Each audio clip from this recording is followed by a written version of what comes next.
চার নম্বর কথা হচ্ছে কি, যে খবর শুনতে পাচ্ছি যে অনেক স্কুল দেশে বন্ধ করে দিয়েছে। তো যারা শিক্ষকই ছিল, যারা শিক্ষা করছিল স্কুলে, তো স্কুল বন্ধ করলো, কোনো না কোনো স্কুলেতে যাবে পড়াশোনা করতে, না যাওয়ার তো আর থাকবে না।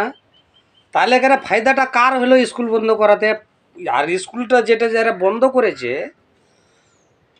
মানে ছোটোখাটো যারা নেতা ছিল তারা বন্ধ করিয়েছে, যে এই হয়েছে ওই হয়েছে এই বাহানা করে, মানে বন্ধ করার জন্যে। তো বন্ধ করলে তো মাস্টারের যে বেতনটা লাগে, সে বেতনটা সরকারকে দিতে হলো না। তো ফায়দাটা কার হলো? সরকারের ফায়দা হলো। আর যে বন্ধ করাইলে তার কি লাভ হলো? তার তো একটা টাকাও লাভ হলো না।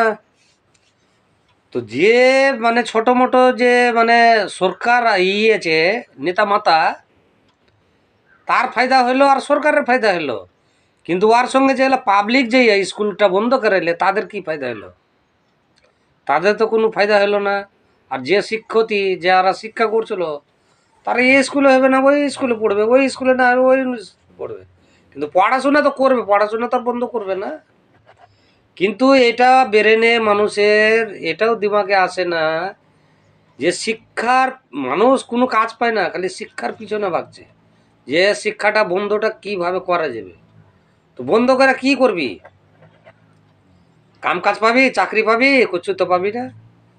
যে স্কুলটা যে বন্ধ করিয়েছি, সেই স্কুলটার কি জায়গাটা তার নামে করে দিয়ে দিয়েছে, তার অত নামে করে দেয়নি। তাহলে ফায়দাটা কি হলো? মানুষকে পরেশান করা হইলো।